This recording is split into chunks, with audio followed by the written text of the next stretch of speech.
Bonjour à tous et bienvenue dans Oser entreprendre. Je suis Victor Kint et chaque mois je rencontre un ou une entrepreneur, entrepreneuse qui va me raconter son histoire, ses échecs, sa victoire, sa vision de l'entrepreneuriat. Pour ce mois de février, pour ce deuxième épisode de février, j'ai l'honneur de rencontrer Marc. Bonjour Marc. Bonjour Victor, merci de m'accueillir dans ce très bel établissement qui regroupe pas mal d'entreprises qui sont aussi parties dans l'entrepreneuriat. Alors, Marc Moriot, 57 ans, marié depuis plus de 25 ans, 2 enfants. Ok. Ma carrière professionnelle a commencé déjà, durant mes humanités. Quand j'étais en humanité à l'école des frères, on a créé la première mini-entreprise du Hainaut occidental, qui s'appelait en son temps la Minimed. Et on a imaginé créer donc des mannequins d'étalage en bois. Et donc vraiment comme une petite entreprise, on avait un directeur général, un directeur administratif, directeur comptable, directeur marketing, des ouvriers, des gens qui allaient acheter au fait le bois, d'autres qui dessinaient les mannequins, on les découpait nous-mêmes, on les montait nous-mêmes, et évidemment on les vendait aussi dans les commerces. C'était à quel âge ? Ben là j'avais 18 ans, j'étais en ma dernière année Et pourquoi cette idée de en faire fait ça ? c'était dans le cadre des cours d'économie. Ok. Et pour montrer un petit peu comment fonctionnaient les mini-entreprises. Donc c'était une ASBL qui existait déjà en Wallonie, mais D'accord. nous étions la première mini-entreprise du Hainaut occidental. Et pourquoi justement ce business model-là En fait, c'est tout simplement, j'étais chez un coiffeur et à ce moment-là, j'avais des cheveux. et il nous dit, tiens, moi je voyage souvent à l'étranger, etc. quoi. Et donc, on discutait ensemble et on est parti sur une discussion sur le futur. Et donc, on a créé un mannequin en forme de triangle, Ok. avec la tête en triangle et les bras aussi un petit peu déformés, le corps dans le même principe, la tête et le corps et les jambes qui pouvaient bouger. Et donc j'ai eu cette idée au fait de créer ce mannequin comme ça futuriste et de le vendre dans les commerces locaux tournaisiens. Mais Et ça t'est dédié à quel commerce alors? C'était que pour les coiffeurs? non, c'était pour les coiffeurs, pour tout ce qui était magasin de vêtements et Ok. tout. Et ça a tellement bien fonctionné qu'on est parti vendre en Flandre. Enfin, je suis parti avec une équipe vendre à Courtrai, dans la rue piétonne à Courtrai. Donc il fallait évidemment Dag meneer, ik ben de leerling van de middelbare school. Donc apprendre un peu le dialogue pour pouvoir vendre en néerlandais. Ce qu'on a fait, ce qu'on a réussi. Et ça a tellement bien marché qu'on est donc passé à Flanders Technology, qui est donc un salon d'exposition entrepreneuriale en son temps, avec c'était le ministre Watley et le ministre Gates. Et donc on a été interviewé par la RTBF, par nos télés, on est passé dans la presse locale, le Corée de l'Escaut, Nord-Éclair et tout, et donc c'était assez enrichissant. D'autant plus que pour créer cette entreprise, en son temps, on a pu d'abord chercher aussi des actionnaires. Donc, au fait, chaque membre de cette association, de cette Minimed, a dû aller chercher 3, 4, 5 personnes qui voulaient bien investir, donc une action. Et en termes de l'exercice, évidemment, le but c'était de rendre cette action avec une plus-value, ce qu'on a réussi à faire aussi. Okay. Donc c'était vraiment durant toute la période scolaire où, au milieu de l'exercice, on intervertissait les rôles, quoi. Donc le directeur devenait peut-être ouvrier, le directeur administratif devenait employé, l'un devenait comptable. Et donc c'était. Ça a duré combien de temps justement? C'était durant l'année scolaire. Une année, ok. Durant l'année scolaire, quoi. Incroyable. Et donc, la Minimed a remporté un réel succès à ce moment-là. Qu'à un moment donné, il y a même Trademark, donc à Bruxelles, qui voulait au fait qu'on construise en plus grande quantité, mais c'était pas possible. Il fallait à ce moment-là des entrepôts, et se lancer à full time dans ce business-là, quoi. Et donc, moi, j'étais à fond là-dedans. Et donc j'ai raté ma dernière année d'humanité. Ah bon? À cause de ça? Pas à cause de ça, parce qu'en fait en même temps j'étais dans un mouvement de jeunesse. Enfin voilà, j'étais formateur d'animateurs. Donc beaucoup d'activités. Beaucoup d'activités autre que scolaire, et puis j'étais pas le garçon studieux, quoi. Euh, et donc je rate ma dernière année d'humanité, et évidemment, là, comme tous les parents, ben, ils n'étaient pas ni fiers ni contents. Ouais. Et donc tous les matins, j'avais le journal avec les recherches d'emploi, etc. Ah oui, donc tu n'as pas eu ton diplôme. Je n'ai pas eu mon diplôme, Ok. et donc... Donc tu n'as pas décidé de refaire une année. Non, j'ai pas décidé. Et le 18 septembre de l'année, j'ai trouvé une place. Où? J'ai travaillé donc au Centre diocésain de documentation à Tournai. Ok. Donc là aussi, j'ai eu de la chance, parce que c'est ce que je dirais assez souvent durant l'entretien. Il faut de la chance, il faut de l'opportunité, Mhm. et il faut savoir sauter sur les occasions, quoi. D'accord. Et donc, au fait, on était 3 à l'interview à ce moment-là. Moi, j'étais sans diplôme, mais j'étais volontaire. Mhm. Et donc, dans la discussion, j'ai évidemment vendu le fait, les articles de presse où on parlait de Marc Mouriot dans la mini-entreprise, ce que j'avais fait comme entrepreneuriat à ce moment-là, mais en étant tout jeune. Et puis j'ai dit, bah, écoutez, voilà, moi je veux bien venir pendant 15 jours au centre diocésain, travailler avec la personne qui va partir et tout, gratuitement, et montrer, et apprendre et montrer de quoi je suis capable. Je n'étais pas doué en informatique, rien. C'était quoi exactement Et le donc, poste pour les personnes qui ne... Je vais Ouais. définir au fait. C'était au fait tout ce qui était l'encodage informatique Ok. d'adresses et de comptabilité. Donc c'était D'accord. l'encodage comptable. À ce moment-là, il fallait Ouais. tout taper à l'ordinateur, etc. Il fallait faire du phoning aussi pour avoir des membres. Donc en fait, c'était la gestion de revues, comment je dis, religieuses, Ok. qui étaient envoyées dans le monde entier. Ok. Et donc le poste au fait que j'allais occuper, c'était toute la gestion en fait, informatique, mais les impressions et tout. Donc Ok. la gestion des abonnements, l'encodage des abonnements, les mailings, les mailings soit par papier, enfin à ce moment-là c'était des étiquettes avec les grosses imprimantes et tout. Des idées évidemment pour améliorer tout ça aussi. Puis sortir les plans comptables une fois tous les mois, la TVA, etc. Donc voilà. Mhm. Donc je me suis occupé de ça pendant 4 ans, 4-5 ans. Ok. Et je me suis dit, bah, c'est un peu bête au mois de septembre, quand j'ai eu la place, je dis, c'est quand même bête, j'ai pas de diplôme. Si j'ai pas de diplôme, je vais rester bloqué aussi au point de vue salarial et tout. Et donc je me suis inscrit au cours du soir D'accord. pour pouvoir avoir mon diplôme de comptabilité, quoi. Ok. Voilà. Parce que tu avais déjà eu cette expérience-là donc pendant les 4 ans avec la Voilà, et comptabilité. donc, du coup, oui, bien. ça me bottait. Et puis Ouais. bon, au point de vue, donc je commençais à 7h du matin, je terminais vers 16h, 16h30, ce qui me permettait de pouvoir aller au cours du soir après. Mhm. Ok. Donc j'ai fait ça. Entre deux, j'ai dû faire mon service militaire, Ouais. hein, comme tout le monde, et donc j'ai trouvé quelqu'un pour me remplacer et tout, mais j'allais quand même moi-même tous les trimestres sortir les documents et tout. C'était un deal que j'avais eu avec mon patron Mhm. en son temps. Paix à son âme, c'est Monsieur Paul Dumortier. D'accord. Et donc, quand je suis revenu, j'étais chauffeur à l'armée, à la force navale. Ok. Pas des bateaux, mais de tous les véhicules. Donc, j'étais chauffeur de commandant. Je me suis dit, bah, tiens, je vais m'acheter une voiture et tout. Et puis, ça coûte cher les assurances. Tout le monde, c'est ce que tout le monde dit encore maintenant. Et donc, j'ai eu l'opportunité de rencontrer 2 personnes. C'était un samedi. Le matin, c'était Hamburg Mannheimer. C'était une société qui ne vend que de l'assurance vie. Mhm. Et l'après-midi, c'était un inspecteur de l'ESAP Assurance, donc les assurances populaires en son temps, qui travaillait avec Backup, donc anciennement Backup, mais maintenant Dexia, puis devenu Belfius. Ok. Donc j'avais le choix le matin, l'un qui faisait un produit et l'autre qui vendait tout ce qui était Oui. incendie, accident, risque d'hiver, etc., quoi. Et donc j'ai choisi la deuxième personne, mais je ne connaissais rien dans le monde de l'assurance. Mhm. Et à ce moment-là, Et pourquoi tu as choisi celle-là plutôt que l'autre? parce qu'on vendait des produits, c'était plus divers Ok, d'accord. qu'un seul produit. D'accord. Moi, ce que je voulais, c'était payer moins cher mon assurance auto. Ouais. Et donc, j'avais l'opportunité de pouvoir le faire, quoi. Et donc, quand on s'est... J'avais donc... cette personne est venue. C'était Monsieur Patrick Thibault, un ancien inspecteur des AP qui est pensionné maintenant. Mhm. Il m'a formé, donc, c'est-à-dire que j'ai eu des phares, hein, donc il fallait apprendre sur le tas, etc., avec des exercices et tout.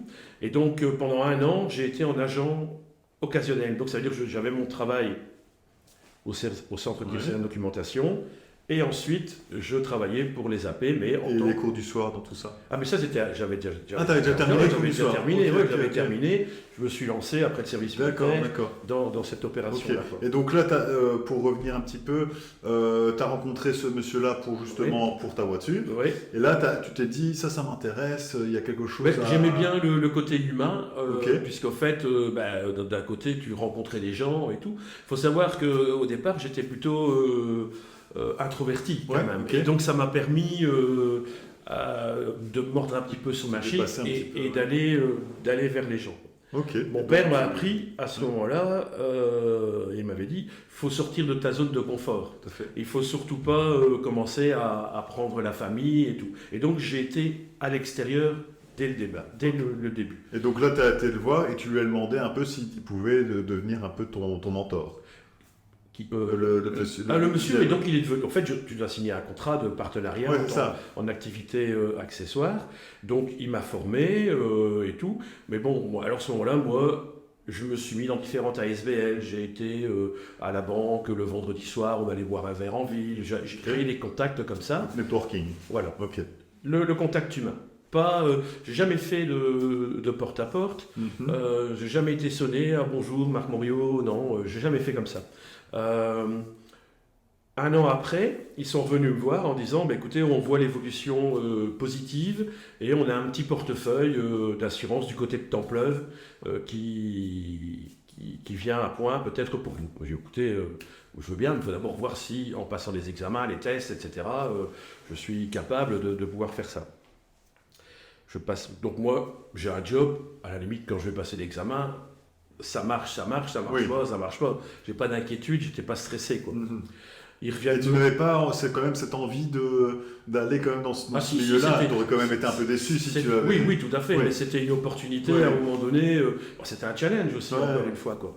Et donc, je réussis les examens, les tests. Ils me disent voilà, écoutez, nous, on vous engage.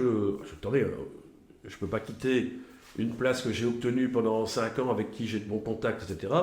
Et donc, j'ai été voir Monsieur Dumortier. Je lui ai dit écoutez, voilà, j'ai l'opportunité de pouvoir me lancer comme salarié, toujours salarié de la compagnie d'assurance, pas encore indépendant. Et donc, je dis, mais bon, est-ce que ça va marcher, pas marcher on ne sait pas. Hein, Et donc, j'ai dit, écoutez, on va essayer de s'arranger. Moi, je m'engage à trouver quelqu'un pour me remplacer, à le former, et si jamais il y a un souci, d'être présent pour pouvoir l'aider. Ok. En contrepartie, vous me licenciez de façon à ce que si jamais ça ne marche pas, je puisse retomber sur mes pattes et à la limite retrouver autre chose dans le futur, quoi. Quand on est jeune, on est bête, hein, on ne sait pas toujours tout, et on apprend justement ses expériences. Je décide, comme c'était un portefeuille du côté de Templeuve, je trouve un endroit du côté de Blandin. Un endroit pas pour habiter, pour faire mon bureau. Ok, d'accord. En disant, voilà, je veux faire le professionnel dès le départ. Donc tu es salarié, mais on te laisse le choix de t'implanter où tu veux pour faire ton bureau. À ce moment-là, oui, on me laisse le choix. Le choix était imposé dans la région de Templeuve, Blandin, etc. Quoi. Okay. Et donc du coup, je dis, voilà, j'ai trouvé un endroit. Moi, on tape dans la main, on dit, c'est ok. Et la veille de Noël, les propriétaires disent non, écoutez, on ne voulait pas le bâtiment. J'avais déjà préparé les cartes de visite, j'avais déjà préparé des pics avec le téléphone, etc. Et tout. Et donc j'ai eu de la chance. J'ai trouvé un bureau au boulevard des Combattants. Ok, à Blandin toujours? Non, ici à Tournai. Et donc c'était la discussion avec l'inspecteur en disant, voilà, j'avais trouvé quelque chose. Sur Blandin, proche de Templeuve. Ça n'a pas marché. Je vais donc m'installer sur Tournai. Mais à Tournai, il y avait déjà une autre agence. Et donc, qui était là depuis plus longtemps que moi. Donc, c'était un petit peu... la compagnie a dû discuter, etc. Mais, tout compte fait, je me suis installé sur Tournai, boulevard des Combattants. J'ai pas dû prester mon préavis, mais j'ai aidé pour trouver quelqu'un d'autre. Et ensuite, quand je me suis installé là, comme tout jeune, tu te dis, voilà, Marc Moriot est installé, on est dans la place, tout le monde va venir sonner à la porte. Bien sûr. Bien sûr, la porte est grande ouverte et tout, ça va défiler. Donc, ouverture de bureau de 9h à midi, de 14 à 18h, et évidemment, j'avais l'inspecteur, M. Thibault, qui venait, disait, bon, et alors, les chiffres, il n'y a rien qui tombe, comment ça se fait, etc. Et donc, du coup, tu te dis, ben, c'est pas en restant assis derrière ton bureau que les gens vont passer, quoi. Alors, Monsieur Équipé, à ce moment-là, c'était les ordinateurs IBM. Ok. Et, hein, j'ai commencé à encoder les adresses des clients que j'avais. J'ai mis des codes d'identification en fonction des différents types de contrats qu'ils avaient. Et puis, en fonction de ça, j'ai fait des sélections. Et j'ai fait des mailings. Ah oui, ok. Les mailings. Et donc, en frais de timbre, c'était pas mal. Et donc, j'ai envoyé des courriers en disant, mais tiens, vous avez une assurance auto, mais vous n'avez pas de couverture pour les conducteurs. Et j'ai commencé à faire un petit peu ces démarches-là, de cette façon-là.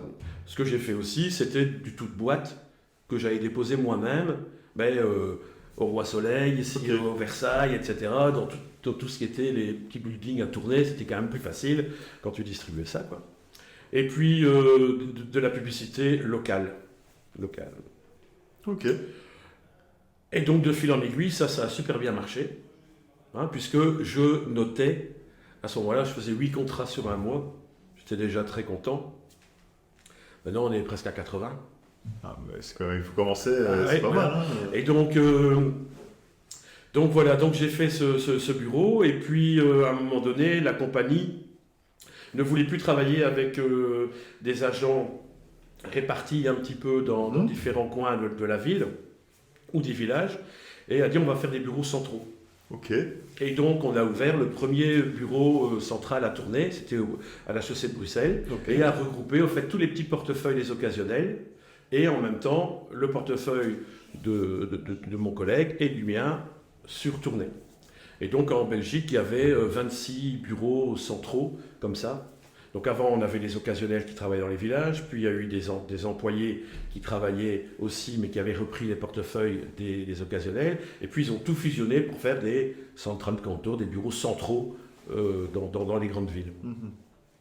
Et donc là, on avait chacun notre fonction, le commercial s'occupait un petit peu de tout ce qui était l'administratif et tout, et produire. Et donc, Oui, donc là, comme tu dis que tu avais un commercial, là après tu t'occupais plus. moi, j'étais en interne, au Voilà. bureau, je m'occupais de tout ce qui était l'administration, la compta, enfin la Et tu ne gestion. faisais plus du tout de boîte, etc. Ah non, ben, en fait, C'était on avait grossi, et Oui. donc c'était surtout du bouche à oreille. Ok. Ça a toujours été du bouche à oreille. Mhm. C'était se déplacer quand il y avait des sinistres et des choses comme ça. Et pour revenir justement, quand tu disais, je reviens il y a quelques minutes en arrière, où tu disais, ben voilà, le monsieur, là, ton directeur, Oui, il disait, il y a un portefeuille à temps plein. oui.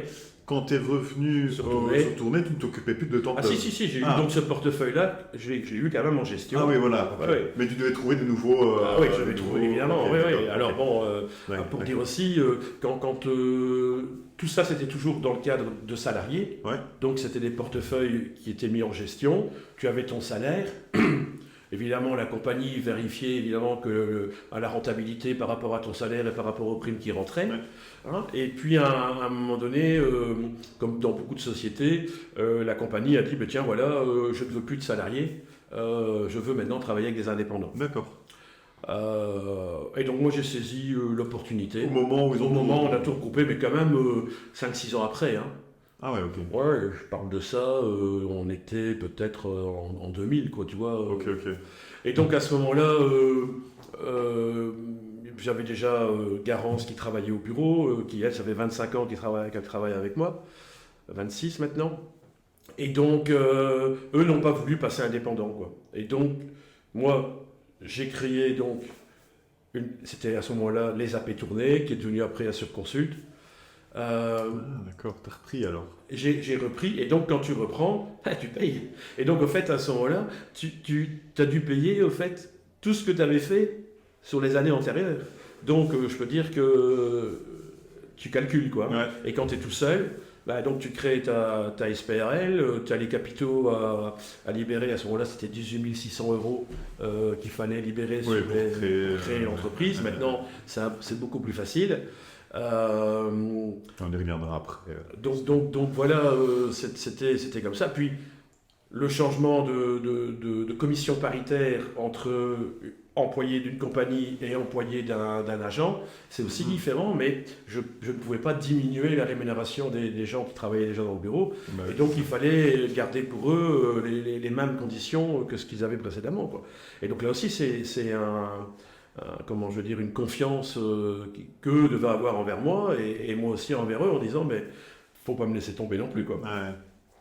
Et donc, c'est comme ça qu'a commencé l'histoire d'Assurconsult. Sur tournée. Et à ce moment-là, j'étais locataire d'un bureau à la Chaussée de Bruxelles. Entre locataire et propriétaire, j'ai eu l'opportunité de pouvoir acheter le bâtiment, anciennement des pompes funèbres à David, donc à la Chaussée de René.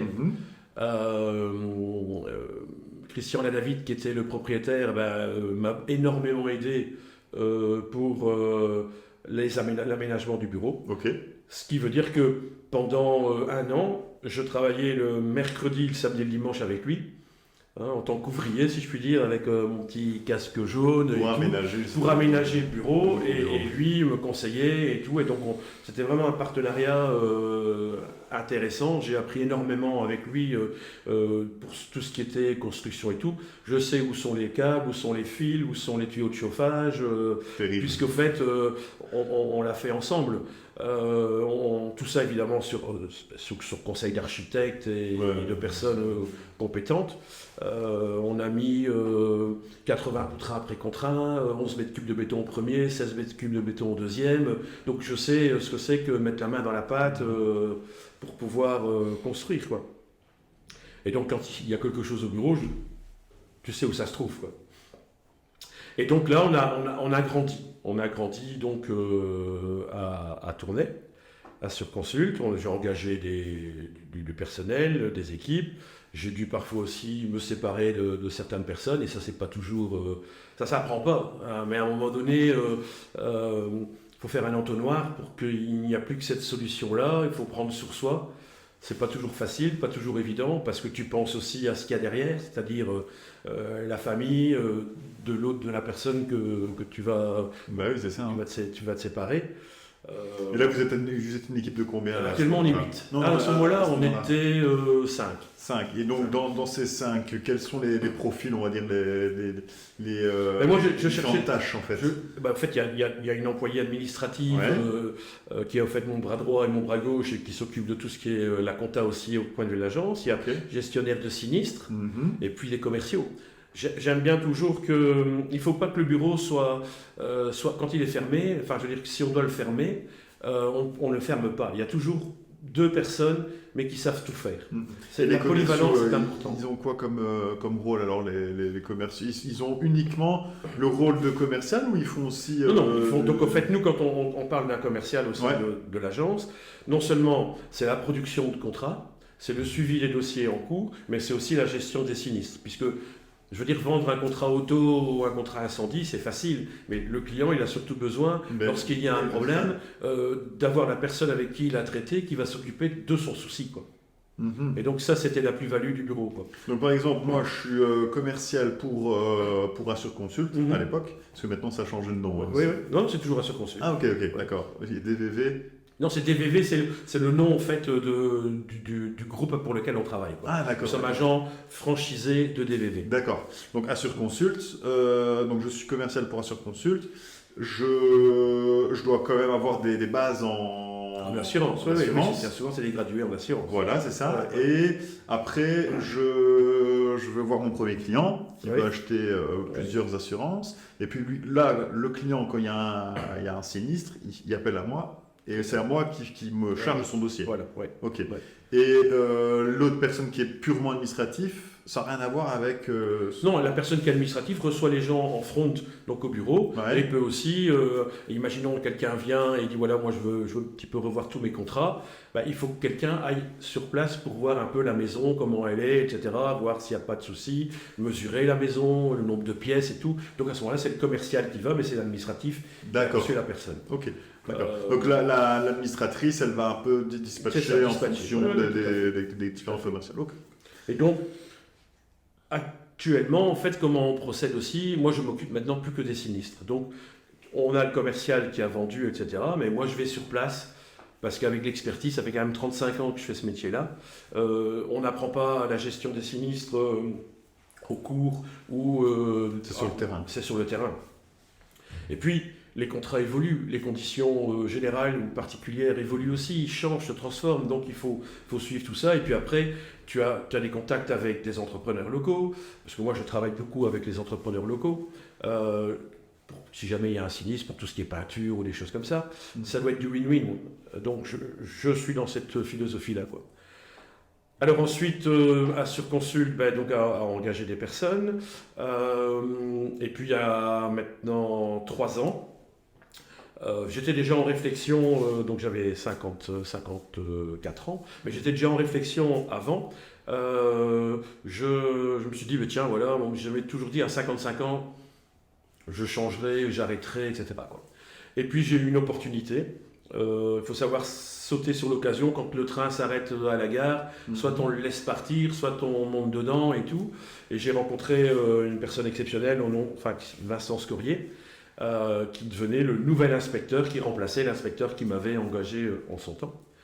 Donc il connaissait les ratios S sur P, sinistralité prime, il connaissait la pyramide des âges du bureau, il connaissait bien la structure de l'agence, il nous connaissait aussi par rapport à l'équipe. La pyramide des âges du bureau, c'est-à-dire? Oui, c'est-à-dire savoir la clientèle, si on a beaucoup de jeunes, beaucoup de personnes de 40 à 50 ans, si ton portefeuille n'est pas trop vieux.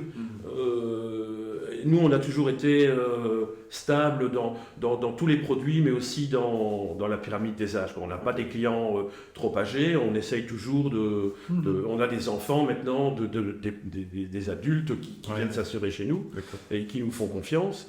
On ne suit pas non plus les politiques de la compagnie dans le sens où il faut absolument produire tel produit et tout. Non, on reste constant dans chaque branche, puisque c'est ça qui fait aussi la force du portefeuille.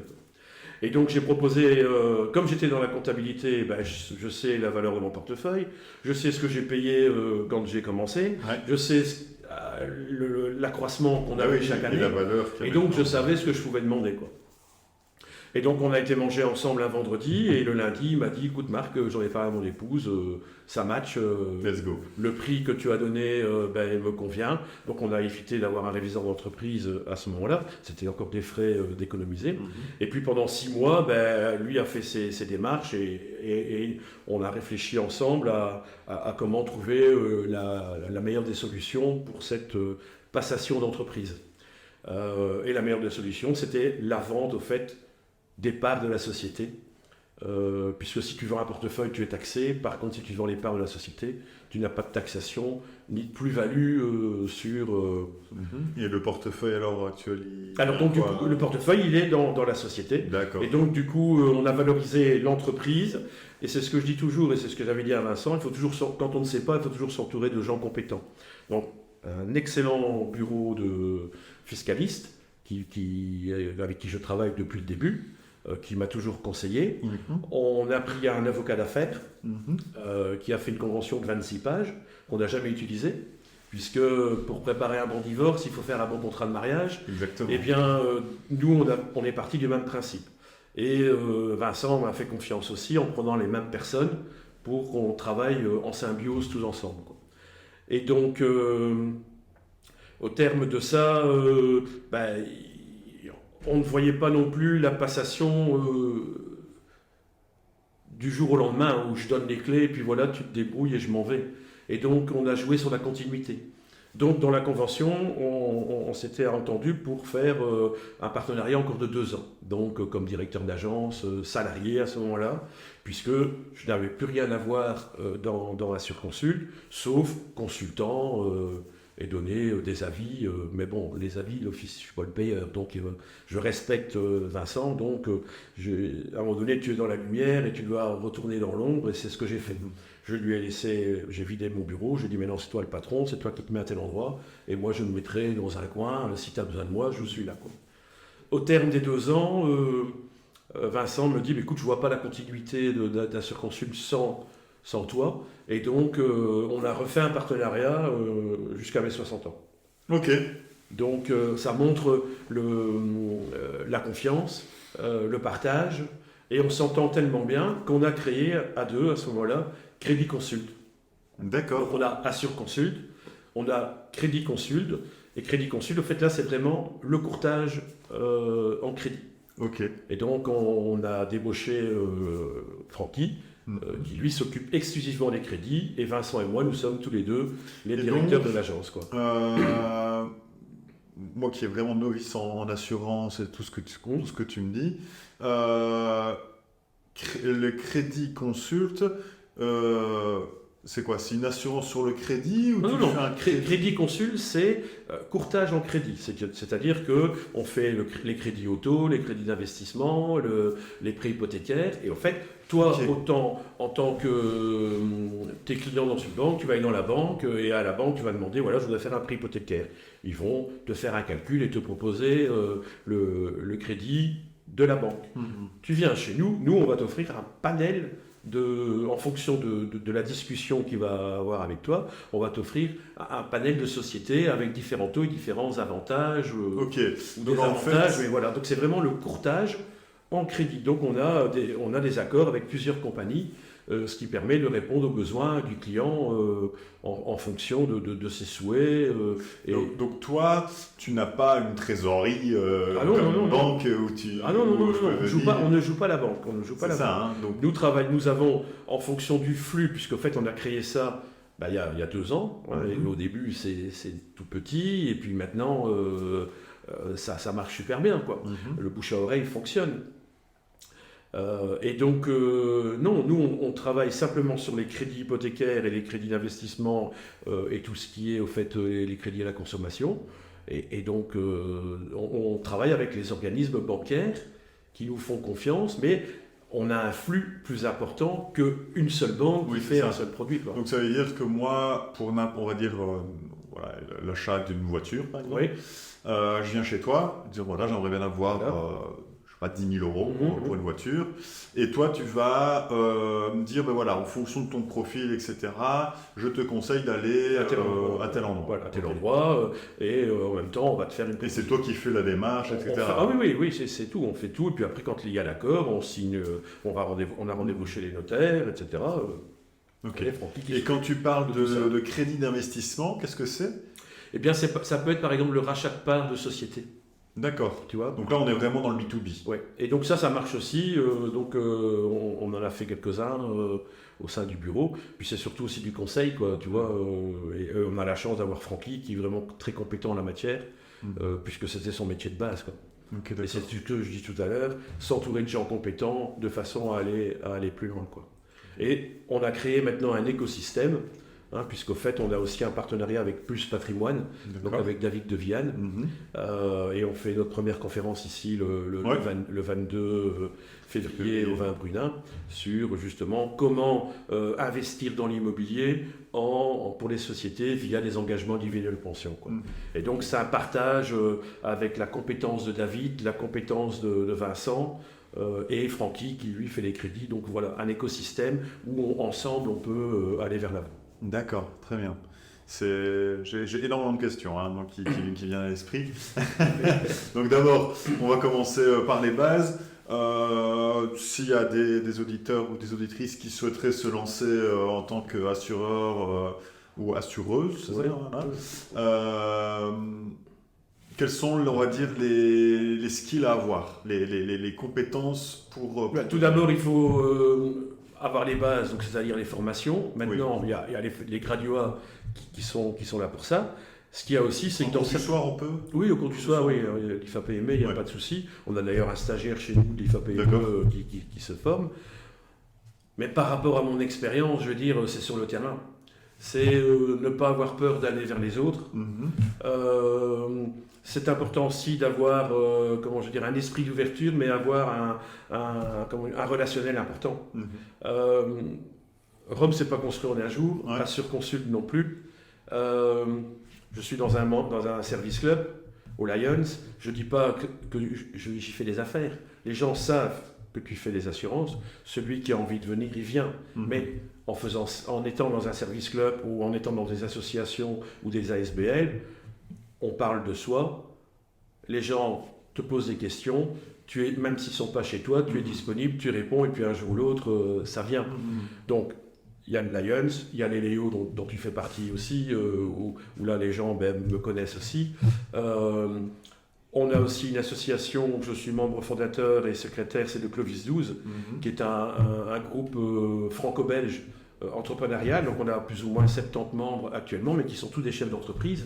Et une fois par mois, on fait des conférences à thème. Donc moi, la dernière fois, j'ai fait un exposé sur les différences entre les accidents, enfin comment ça se passe quand il y a un constat d'accident avec un Belge ou avec un Français. On a un avocat belge, un avocat français, un notaire belge, un notaire français, voilà. Et donc là, tu parles. Et donc je pense que aller vers les autres pour un jeune, c'est ça qui est important. Donc dans les critères, quelqu'un qui sera dans un club de foot ou dans une association et tout, pour moi c'est déjà une ouverture vers l'autre.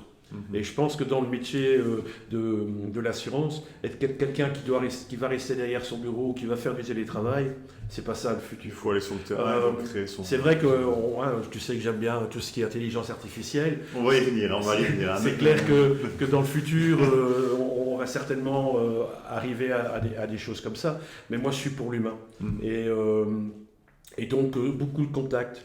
Donc, je suis aussi juge social au tribunal du travail. Ok. Donc là, c'est parfois le mardi et le jeudi. Ça, c'est intéressant. Comment on devient juge social? Alors, comment on devient juge social? Tu as fait du droit? J'ai rien fait du tout. En fait, le juge social est quelqu'un qui va aider par ses compétences et sa connaissance professionnelle le magistrat. Okay. Donc le magistrat, lui, il a la connaissance juridique, la loi, et toi, tu as la connaissance sur le terrain. Par exemple, comment fonctionnent les cotisations sociales, qu'est-ce qui se passe quand on a une invalidité. À l'indépendant, quand il est en arrêt de travail, il est en arrêt de travail. Il n'y a plus question, si c'est un médecin ou un kiné, d'encore faire des souches. Non, c'est terminé. Si tu es peintre et que tu es en arrêt de travail, il n'est pas question non plus de continuer à travailler. Et donc, c'est dans ce cadre-là qu'on peut apporter notre plus-value, qui est écoutée. Parfois, on dit, oui, mais qu'est-ce qu'ils font les juges sociaux? Est-ce qu'ils ont un avis à donner? On ne donne pas d'avis lors comment je vais dire, du rendez-vous au tribunal, mais ensuite on se retire et on délibère, et là, bien souvent les avis se rejoignent. Moi ça va faire maintenant, je pense 12-13 ans que je suis juge social, ça s'est toujours très bien passé, et ça te permet aussi de voir ce qui se passe dans la réalité, de dire, mais tiens, tu me demandais les conseils, c'est de bien se faire entourer. Combien parfois on voit des indépendants qui ont eu un comptable mais qui n'ont pas eu toutes les informations, qui n'ont pas demandé les informations, qui n'ont pas lu, qui ne se sont pas renseignés, qui disent les cotisations sociales, ça va être mon épouse ou quelqu'un d'autre qui va le payer, et puis on ne le paye pas, et puis tu te retrouves au tribunal. Donc quand tu veux te lancer, il faut quand même au départ se renseigner sur ce qu'on veut faire. Exactement. Bien s'entourer, poser les bonnes questions. Et de ce côté-là, je touche du bois, toujours eu de la chance. Voilà. Et pour continuer dans le juge social, donc brièvement, donc tu as bien expliqué que le rôle du juge social, mais comment tu deviens? Est-ce qu'on vient vers toi ou est-ce que c'est toi qui postules? Oui, comment je veux dire, quand tu es juge social indépendant, c'est ton organisme tel que le secrétariat social qui va te proposer, mais c'est toi qui va faire la demande en disant ça m'intéresserait d'aller. Maintenant, il faut savoir que tu peux aller prester un quart d'heure, 20 minutes, comme 4 heures. Et t'es payé? Oui, on est payé, mais je ne le fais pas pour ça. Non, mais c'est pour savoir si on est rémunéré. On est rémunéré, mais tu es rémunéré, entre guillemets, c'est une aumône. C'est plus le partage, c'est plutôt de savoir comment ça fonctionne, d'avoir des contacts avec les avocats, de voir un petit peu comment ça tourne, et de voir aussi parfois les problèmes que les indépendants peuvent avoir. Ce qui me permet, quand je suis en rendez-vous avec des indépendants, de dire, mais attention, là il faut faire gaffe, vous risquez ça, et tout. Donc, après, moi, j'ai eu l'opportunité, parce que je connaissais donc le président du tribunal du travail, qui était membre Lyon en son temps, et qui m'a dit, tiens, voilà, postule et tout. Donc tu as une interview avec le président, et puis tous les 5 ans, en fait, tu dois repostuler, mais via ton secrétaire social, avec certificat de bonne vie et mœurs, il faut que ce soit nickel, donc... Ah non, c'est très intéressant. Je suppose que ça doit être très, très enrichissant, ce côté de juge. Revenons un petit peu, on parle justement de juridique, etc. Quand moi, par exemple, j'ai un accident de voiture, Oui. on fait un constat, et puis ce sont les assurances qui jouent entre elles pour savoir un peu qui est en tort, qui est en raison en fonction du constat. C'est ça, et bon, si tout se passe bien, voilà, moi je dis je suis en tort ou l'autre il dit je suis en tort, mais quand il y a un conflit, comment ça se passe? Est-ce que toi, en tant qu'assureur, tu as ton mot à dire, ou est-ce que c'est directement en fait le juridique et les avocats qui Non, d'abord on va écouter le client, on va d'abord voir un petit peu la version des faits de chacun. Maintenant, il faut savoir que tu as 17 points sur ta déclaration d'accident qui font force de loi puisque c'est signé par les deux parties. Et donc, parfois, voilà, on va pas... C'est comme ça, point final. Maintenant, il peut y avoir une contestation. Alors, quand il y a une contestation, dans les contrats d'assurance, tu as la responsabilité civile et la protection juridique. C'est le libre choix de l'avocat. Donc c'est toi qui vas dire, bah, tiens, moi je vais prendre tel spécialiste à tourner qui connaît bien la matière, je vais lui demander un avis. Et puis cet avis est fait, bah, à ce moment-là, on voit si on doit aller en justice ou pas. Quoi. Et vous travaillez directement avec l'avocat ou pas? Non. Nous, on reçoit... les compagnies travaillent avec des avocats, ça c'est clair. Maintenant, dans les grands groupes, ils ont des experts pour l'immobilier, des experts pour les voitures, ils ont des garages conventionnés, etc. Ce sont les accords qu'ils ont, etc. Et donc, ils ont des accords aussi avec les avocats, le prix de l'heure qui est déterminé. Quoi. Mais sinon, la loi dit que c'est le libre choix de l'avocat. D'accord. Alors, pour revenir justement à tes déclarations, je donne formation aussi à la Fédération des autocaristes et autocars belges, donc à Bruxelles, 2-3 fois sur l'année. Et donc je donne une formation sur comment compléter correctement une déclaration d'accident, puisque une déclaration bien complétée, bien en une semaine, le problème est résolu. Si maintenant on n'a pas fait correctement, ça peut durer des mois, voire parfois des années, si ça va en justice. Quoi. Et donc, la formation que je donne, c'est une formation que je donne aux moniteurs qui vont donner cours aux autocaristes dans les sociétés. D'accord. Par exemple, ici, j'ai été cette semaine, il y avait une personne qui était là, qui donnait la formation à 90 chauffeurs du TEC sur Namur. Donc, il faut que ton message soit clair, précis, et intéressant pour que les gens puissent après refaire la bonne parole, entre guillemets, pour éviter les problèmes. Et quand c'est le cas de deux personnes qui sont assurées chez toi, est-ce que ça joue quelque chose ou pas? Non, c'est comme il n'y a jamais eu de souci de ce côté-là. Quoi. Non, c'est une question de dialogue aussi avec les gens. Quoi. Quand il n'y a pas photo parce que les responsabilités sont clairement établies, après, parfois, il y a des gens qui peuvent contester. Et alors à ce moment-là, nous, on est un petit peu mis sur le côté puisque c'est la jurisprudence qui va jouer. Et là, à ce moment-là, tu ne fais pas le rôle de médiateur en sachant que c'est deux clients à toi. Simplement le rôle de médiateur quand il y a un délit de fuite. Quand il y a un délit de fuite, où là je vais essayer de trouver les coordonnées de la personne qui s'est enfuie, et pour éviter qu'elle n'ait des soucis avec la justice ou des amendes et tout, je vais la rencontrer pour dire écoutez, ce serait quand même préférable qu'on signe le constat, vous êtes en tort, vous êtes parti, mon client va retirer sa plainte et ça vous évitera des problèmes. Ouais, c'est ça. Bon, maintenant tout le monde ne le fait pas, mais je trouve que ça évite les soucis et puis on gagne du temps pour tout le monde. Surtout si ton client c'est un petit jeune qui n'était pas en omnium et qui se retrouve avec sa voiture qui est amochée, qui à cause de ça ne sait pas aller bosser. Donc à un moment donné, il faut essayer de mettre l'église au milieu du village. Quoi. Ok. Le monde des assurances, c'est un monde un peu aussi de requins, je suppose, parce qu'il y a énormément d'assureurs. Oui. Comment on essaye de se démarquer justement après? Moi, je suis du principe que tout le monde a droit à sa part de marché, si on fait ça bien, mais comment on arrive à se démarquer en tant qu'assureur face à tout ce monde Parce qu'aller sur tournée, il doit y avoir énormément. Oui, il y en a tout plein. Il y a plein de courtiers, il y a Oui, tout à fait, mais après, c'est une question d'aura, entre guillemets, de service. Je veux dire, j'ai tout fait quand j'étais à les AP tournées à Surconsul au point de vue publicité. On est passé sur nos télés, on a mis de la publicité sur les bus du Tech, on a fait du tout de boîte, on a fait publicité dans le Cruellesco. On a fait des sacs que pour faire les courses, tu vois, ça c'est nickel aussi, parce que c'est une publicité où les gens le voient tout le temps. On fait de la publicité dans tout ce qui est scolaire. À un moment donné, après, tu fais tellement de choses. Dans tout ce qui est scolaire?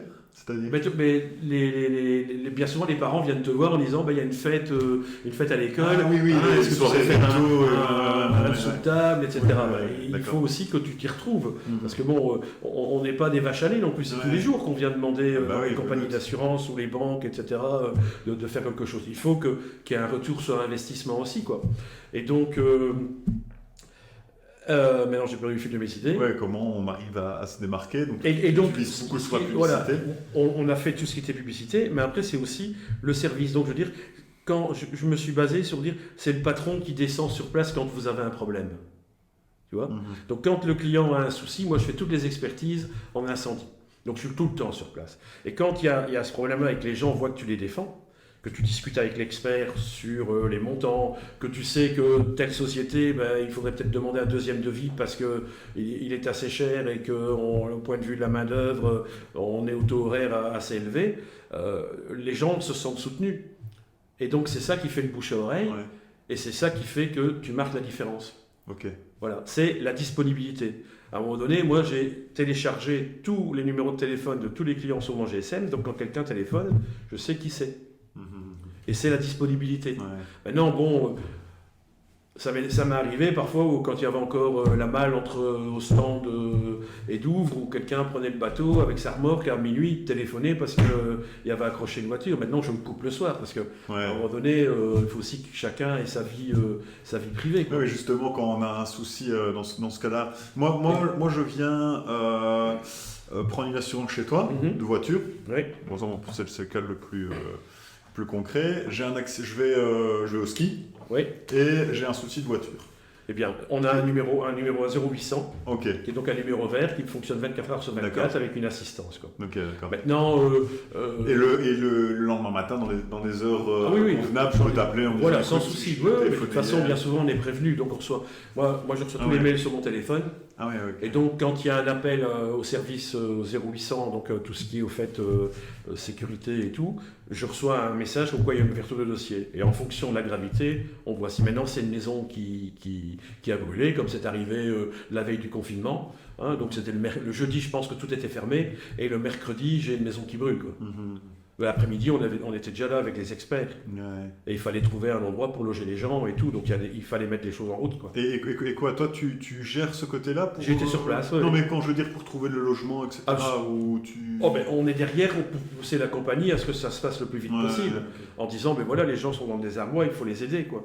C'est toi aussi qui tu es entre le marteau et l'enclume. Tu as le client et pour qui tu travailles, et tu travailles aussi pour une compagnie. Et donc, tu es entre les deux. Mais moi, c'est le client qui me fait gagner ma vie. Et donc, je suis au service de mon client. Et donc, par rapport à la compagnie, on joue toujours sur la globalité et on joue sur la force du client pour pouvoir aller plus loin. Et justement, quelle est ta relation avec les compagnies? On va dire que tu as sans citer les noms, compagnie A, qui est... Non, donc en fait, on travaille exclusivement pour DVV. Avec qui donc DVV, pour qu'on comprenne bien, c'est un peu comme Etias, c'est un peu c'est comme... ça, donc DVV dépend du groupe Belfius. Comme AG, etc. Donc on a Belfius, Belfius Insurance, et de Belfius Insurance, il y a DVV. D'accord, ok. Et de DVV, en fait, nous sommes agents franchisés, qui étaient avant donc les AP, les assurances. Et donc, justement, quelle est ta relation avec DVV C'est une relation qui dure depuis plus de 35 ans. Donc, elle est très positive. Maintenant, le monde change, le monde évolue. Je suis entre guillemets un dinosaure, dans le sens où ce sont maintenant des plus jeunes qui sont des plus jeunes collègues qui ont repris d'autres bureaux, qui ont fusionné, des choses comme ça. Et en interne, la même chose. Je veux dire, l'inspecteur qui m'avait engagé est pensionné. Ceux avec qui j'ai commencé prennent leur pension aussi. Et donc, maintenant, la direction, elle change. Donc, mais je veux dire, tu as toujours des contacts avec eux, justement. Oui, de toute façon, il y a toujours quelqu'un. Ici, tout à l'heure, il y a un inspecteur qui vient à l'agence, qui va faire son feedback par rapport aux visions futures, par rapport aux chiffres et tout. Quoi. Donc, et si... Est-ce que tu peux décider de changer d'assurance? Non. C'est un contrat d'exclusivité. C'est un contrat d'exclusivité avec un partenariat.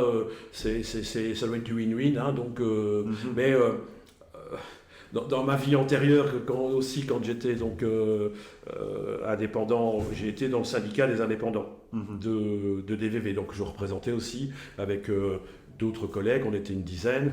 Un syndicat interne, et donc on était en partenariat avec la compagnie qui disait tiens voilà le contrat que vous avez il faut le changer, et donc pendant X temps on allait en réunion à Bruxelles et on travaillait sur l'évolution de ce contrat. Donc à un moment donné il y a quand même tout un aspect relationnel avec notamment oui c'est important, c'est notre partenaire, donc comme c'est ton partenaire, c'est comme dans un couple, hein, il faut qu'il y ait du dialogue. S'il n'y a pas de dialogue, tu ne sais pas avancer. Et donc je pense que c'est important et un climat de confiance, sinon... Par exemple, un jeune qui veut se lancer, est-ce que tu le conseilles d'aller directement dans une agence Kedja, ou est-ce qu'il peut se mettre directement à son nom? Il peut se mettre directement à son nom, mais il va commencer avec quoi? Ouais, c'est ça. Voilà, il va commencer avec rien. Et commencer avec rien, comment il va avoir les fonds pour pouvoir investir, c'est pas évident. Moi, quand j'ai commencé, le premier contrat que j'ai fait, c'était un cyclomoteur, mais je parle de ça il y a 35 ans. Le fil en aiguille, j'avais quand même mon salaire sur le côté. Et donc je pouvais me permettre d'aller à gauche, à droite, payer un verre, avoir des relations, discuter. Et puis au fur et à mesure, je dis, quand je faisais 8 contrats sur un mois, j'étais super content. Et puis ça n'a fait que croître d'année en année parce que je me fixais des objectifs pour aller plus loin. À Surconsult, on a un taux de croissance de 3,5, 5 par an, parce que en ayant des pertes, puisqu'il y a maintenant la loi dit qu'on peut annuler son contrat tous les ans, et donc du coup il faut continuer quand même à croître. C'est ça. L'année passée, on a fait une année exceptionnelle, on était à du 9%. D'accord. Tu vois, donc ça veut dire que le fait que j'ai tout vendu, mais que je sois encore là aussi avec Vincent, et que les gens, parce que les gens sentent aussi si tu t'entends bien, si ça marche bien, si ça matche entre nous, et donc c'est ça qui est important aussi, quoi. Donc pour un jeune, je pense plus de s'allier avec une équipe qui fonctionne, d'aller de l'avant, de ne pas avoir peur de s'investir. Au début, c'était samedi, dimanche, où durant la semaine, tu fais le business, et puis le samedi, le dimanche, tu fais les papiers, parce que ce qui tue aussi dans le monde de l'informatique, c'est l'administratif, quoi. C'est que quand on voit les agriculteurs qui se plaignent parce que ce qui leur tue, ils ne savent pas être au champ et en même temps faire l'administratif, nous, c'est aussi les papiers, hein, puisque en fait, tout est déplacé maintenant dans les agences. L'informatique, c'est bien, mais d'un autre côté... Et avec le RGPD qui est venu encore en plus, tu dois vraiment être très prudent dans tout ce que tu fais. Oui, tout à fait. Alors tu pourrais dire, je ne m'occupe pas des sinistres, je ne fais que de la production. Moi j'ai certains collègues, ils ne font que de la production, c'est que travailler à faire des affaires, mais ils ne s'occupent pas du reste, ils laissent parce qu'il y a le back-office, donc il y a en interne, il y a des gestions qui sont faites par des personnes, mais je ne trouve pas ça rendre un service. Moi je trouve que il faut non seulement plus dans le côté commercial, et il y a moins le côté... Voilà, il faut non seulement vendre pour pouvoir avancer, mais en même temps la plus-value c'est quoi? C'est d'être sur le terrain, d'être à la disposition des gens, et quand il y a un souci, ou même parfois on me téléphone pour un couple qui se sépare et qui me dit tiens, qu'est-ce que tu peux me conseiller comme avocat, est-ce que tu veux bien t'occuper de tous les papiers pour que tout soit tip-top, les contrats étaient au nom de monsieur, mais madame reprend une voiture, c'est une question, et parfois j'ai des couples qui me disent ben non, moi je m'en fais chez un autre courtier parce que on s'entend bien, ou parfois ils disent ben non, on reste parce qu'on te fait confiance, quoi. Au sein de ton entreprise, donc vous êtes 8 salariés ou des indépendants? Tous salariés. Ok, tous salariés. Sauf Vincent. Moi je suis une partie salariée et une partie indépendant. Indépendant temps plein et ça ne va pas évoluer? Non, pour l'instant. Non, parce que tu disais. Mais non, mais ça c'est l'époque. C'est le choix. C'est le choix que Vincent a pris pour Assurconsult. Donc, tu vois, ce sont des salariés. Garance, ça va faire 26 ans qu'elle travaille, et Martine, 20 ans qu'elle est au bureau. Donc il y a aussi, on voit que c'est depuis le temps qu'ils sont à l'agence, c'est qu'ils sont satisfaits. Bien sûr. Sinon, ils partiraient ailleurs. Bien évidemment. Voilà, et en tant qu'équipe commerciale, ils ont un fixe avec des variables, ou comment ça se passe? Ils ont un fixe avec des variables. Ouais. Non, mais c'est pour juste connaître un peu le système. Mais je pense qu'il faut toujours mettre une carotte pour pouvoir faire avancer l'équipe. Ce qu'on a mis en place avec Vincent, c'est il y a deux façons de remercier les gens. Bon, d'abord, il y a leur salaire et tu travailles pour ton salaire. Ouais, Ensuite, il y a l'individuel en disant, tiens, voilà, tes objectifs sont autant et tu dois faire tel chiffre, etc. Et puis, il y a le groupe. Et donc, on essaye de faire ce groupe ensemble pour pouvoir aller de l'avant. Parce que si on a un bon taux de croissance, c'est pas grâce à Vincent, pas grâce à Marc, c'est grâce à l'équipe. C'est grâce à l'équipe que tu peux aller de l'avant. C'est que quand les gens viennent à l'agence, ils ont le sourire, ils ont quelqu'un qui est compétent, il y a quelqu'un qui peut répondre à leurs questions. À part le jour de Noël, Nouvelle Année, etc., ou quand c'est les jours fériés, on est tout le temps ouvert. On fait un petit horaire réduit durant les vacances parce que on estime, Vincent et moi, que chacun peut se retrouver en famille. Mais d'un autre côté, quand on a des grosses tempêtes ou des gros dégâts, des inondations comme on a, c'est eux-mêmes qui disent tiens, je reviens pour donner un coup de main. Ouais, c'est ça. Et ça, c'est important, quoi. Ok, c'est très intéressant. Maintenant, on va passer un petit peu sur les nouvelles technologies. Ouais. J'ai, on va dire, deux grandes thématiques que j'aimerais bien aborder avec toi. On va dire la première, c'est l'arrivée de l'intelligence artificielle et comment toi tu vois en tant qu'assureur l'évolution. Et puis alors la deuxième, c'est l'évolution technologique de la même biotech qui fait que parfois on pourrait à l'avenir avoir en fonction du profil, en fonction de toutes les analyses qu'on va te faire, savoir un peu ton assureur, ton assurance. Mais ça, on va y revenir en deuxième partie. D'abord, l'intelligence artificielle, comment tu vois l'évolution? Déjà, actuellement, nous travaillons aussi avec l'intelligence artificielle. Dans le sens où, quand l'on pose des questions, je parle via la compagnie, en interne, on pose cette question à l'intelligence artificielle, elle te répond sur base de ce qu'elle a appris d'autres.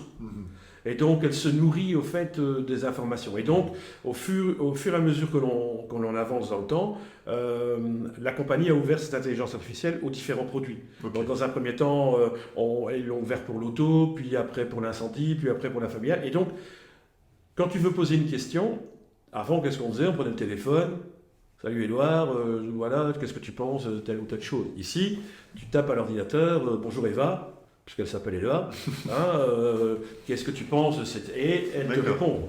Okay. Voilà. Alors, ça c'est une chose. Maintenant, il y a aussi la robotisation, dans le sens où, comme quand j'ai commencé, on téléphonait à un répondeur et on disait « Bonjour, Marc Moriot, agence 74007, contrat numéro un tel de Victor Kint, déplaît pour une Volkswagen W, nanana, numéro de plaque, nanana », et tu t'envoyais tout ça sur un répondeur, parce que tu n'avais pas de contact, c'était le vendredi soir ou après 18h, et puis il y avait quelqu'un qui, à Namur, retapait et faisait ton contrat. Maintenant, tu encodes tout à l'ordinateur. Et en fonction des numéros d'identification, c'est magnifique, on te met le numéro de châssis, etc. quoi. Et si tu as bien complété tous les critères dans les cases, c'est l'ordinateur qui va valider, l'intelligence artificielle qui va valider et faire que le lendemain, tu puisses imprimer le contrat. Quoi. Ok. Donc, tout ça, ça évolue. Alors, est-ce que ça évolue dans le bon sens? Parce que tu parles à une machine, tu ne parles pas à un humain. Après, c'est ce que j'expliquais, les déclarations d'accident, c'est la même chose. Les déclarations sont scannées. Si les critères sont bien correctement complétés dans les cases, l'ordinateur ou l'intelligence artificielle va dire tu es en tort, tu es en droit. Mais il y a peut-être des arguments qui ont été mis en plus. Et donc c'est à ce moment-là que toi tu interviens en disant oui mais attends, là le gars il s'est trompé, parce que parfois ça arrive, tu mets dans la case B alors que tu es conducteur A et tu te trompes, voilà. Et donc c'est bien l'évolution, mais d'un autre côté ça empêche l'humain. Ouais, c'est ça, ok. Et alors pour la partie, moi c'est ça qui m'interpelle le plus quand je lis ou j'écoute des podcasts ou je lis des articles ou même des livres sur l'évolution, surtout de la biotech et surtout de la société de la santé, de l'évolution de la santé, etc. Oui. Et on parle aussi par exemple des assurances, où on va tellement être précis dans dans le profil de l'assuré, que ça pourrait être même un peu trop être abusif. Oui. En fait. Donc ça veut dire que dans un futur proche, on va pouvoir vraiment tout scanner, ma biologie, ma physiologie, etc. En disant, ben voilà, lui, il y a 60% de risque qu'il attrape un cancer avant ses 50 ans, par exemple. Et donc, du coup, l'assurance va être plus élevée. Comment tu vois justement, avec l'aspect des nouvelles technologies, l'avenir des assurances? Est-ce qu'elle va être de plus en plus chère pour les personnes? Est-ce que justement ça va motiver les personnes à essayer de réfléchir sur comment être en bonne santé, etc. Je dirais joker oui, parce que ça... Parce que toi ici, je suppose que... Par exemple, quand on doit faire une assurance vie et tout, on a des questions bien spécifiques. Oui, fumeurs, des questions bien spécifiques à poser. En fonction des résultats qui sont donnés, il y a des questions complémentaires qui doivent être établies. Ces questions complémentaires sont transmises au client qui va voir son médecin, et puis c'est une enveloppe scellée qui est envoyée à la compagnie. On n'en a pas connaissance. Tout ce qu'on aura comme connaissance, c'est le montant de la prime, ou il y aura peut-être une surprime parce que la personne a eu tel ou tel souci. Après... Mais tu vois, je sais qu'en ayant lu aussi que tu as certaines sociétés qui peuvent analyser l'état de santé de la personne, et puis en fonction de ça, dire celui-là, on va le mettre sur le côté. Ou est-ce que demain ce sera comme ça? Pour les assurances, je ne sais pas le dire. Je ne sais pas le dire parce qu'on n'en parle pas. Mais on parle de mettre des boîtes noires dans les véhicules pour voir la physionomie du conducteur. Et tout, oui. Voilà, donc certaines personnes qui ont eu souvent des accidents, déjà maintenant, voilà, mais est-ce que parce que tu es fumeur ou que tu vas boire un verre, tu vas devoir payer plus cher? Certaines compagnies le font. Mais au stade actuel, dire comment ça va être déterminé demain, c'est compliqué. Dans un monde futur, à la limite, tu vas scanner ton doigt chez toi, et en fonction de toutes les analyses qu'on va faire, l'ordinateur va dire, toi, c'est tel profil, ce sera telle compagnie, tu payeras autant. C'est un peu de la science-fiction, entre guillemets, mais ça risquerait peut-être d'arriver. Ça. Et justement, quand tu vois le dernier, je suppose que tu es extrêmement au courant, le dernier casque virtuel d'Apple Vision, tu te vois un petit peu dans le film des experts, où là, tu as ton casque, et ça veut dire quoi? Ça veut dire que tu fais tout seul, que tu ne te déplaces plus, qu'à la limite, tu vois, le rôle du courtier, par exemple, qui va chercher le bon crédit, il n'existera peut-être plus, parce que tu vas poser la question à l'intelligence artificielle qui, en fonction de ce que toi tu auras encodé, des prompts que tu auras mis, va te définir la meilleure chose. En fonction du type de véhicule que tu as, de ta conduite défensive ou impulsive, va te dire, là tu peux aller dans telle compagnie parce que c'est tel critère de véhicule qui sera accepté. Oui, mais on est à quoi? À 5 ans, 10 ans Ça te fait peur? Non, parce que moi je pense que certaines personnes auront toujours besoin de l'humain. Voilà. L'homo sapiens reste un homme social. Hein. Oui, tu vois, allez, on peut aimer tout ce qui est intelligence artificielle, et tu sais que je suis adepte de tout ça, mais d'un autre côté, ça peut être plutôt un support, mais c'est toi qui dois rester maître. Ok. Un autre point que j'aimerais bien aborder aussi au niveau de l'assurance, etc., c'est la question de l'intimité des personnes. Parce que c'est vrai qu'en tant qu'assureur, on rentre dans l'intimité des personnes. Comment tu vois justement ce côté vie privée, intimité C'est une question de confiance. Au début, quand tu commences, quand tu es tout seul, tu prends tout le monde. Donc, tu discutes avec les gens et tout. Maintenant, j'ai le choix de pouvoir choisir aussi si je vais t'assurer ou pas t'assurer. Okay.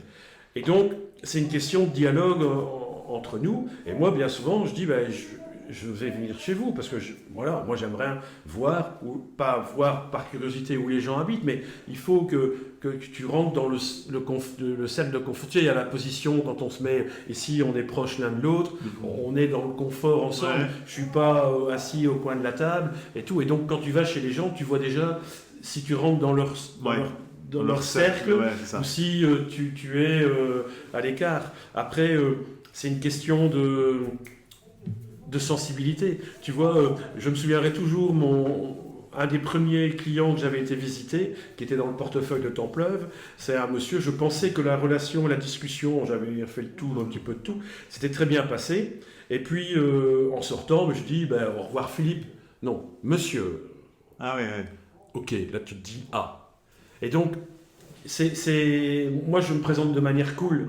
Après, certains te disent Monsieur Mouriot, ça reste Monsieur Mouriot. Mais sinon, bien souvent, la majorité de mes clients, salut Marc, comment ça va et donc, par contre, quand je suis chez les gens et que je dois expertiser une habitation, les gens ils disent mais vous pouvez monter. Non, je ne veux pas rentrer dans leur intimité à ce moment-là. Par contre, quand il y a un sinistre, forcément, tu étais là et tu vas dans la cave, tu vas dans la salle de bain, tu vas un peu partout.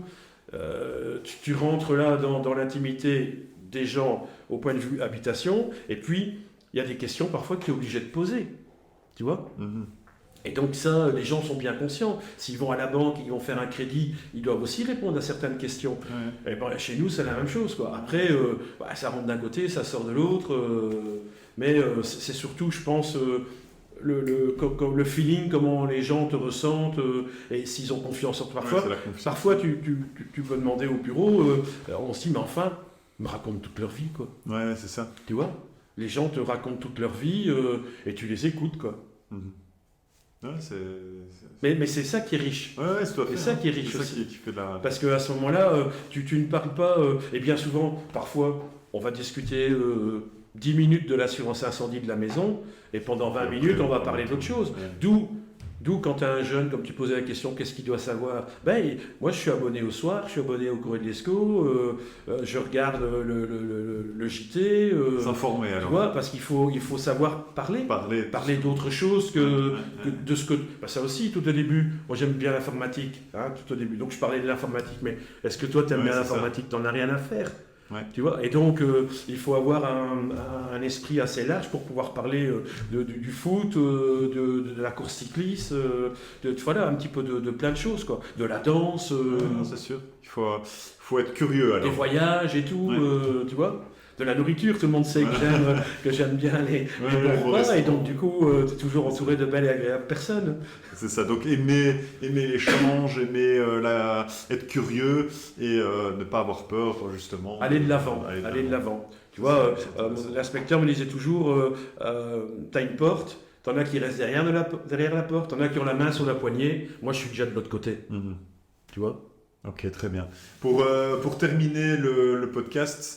Même si tu as déjà bien expliqué un petit peu les différents conseils que tu pourrais donner, mais j'aime bien terminer le podcast avec le conseil de l'invité pour les personnes qui souhaitent entreprendre. S'il y a un conseil que tu devrais donner, même si tu en as déjà donné pas mal. Ne pas avoir peur d'aller de l'avant. Ok. Et croire en ses rêves. Ça c'est beau ça. Voilà. Merci Marc, merci pour cet échange super enrichissant. Tu vois, on a tenu presque 1h10. Ah ouais, quand même. donc merci beaucoup en tout cas pour ton temps. Je te souhaite plein de succès pour cette année et pour l'année à venir. Et je te dis à très bientôt. Merci beaucoup Victor, ta confiance. Merci.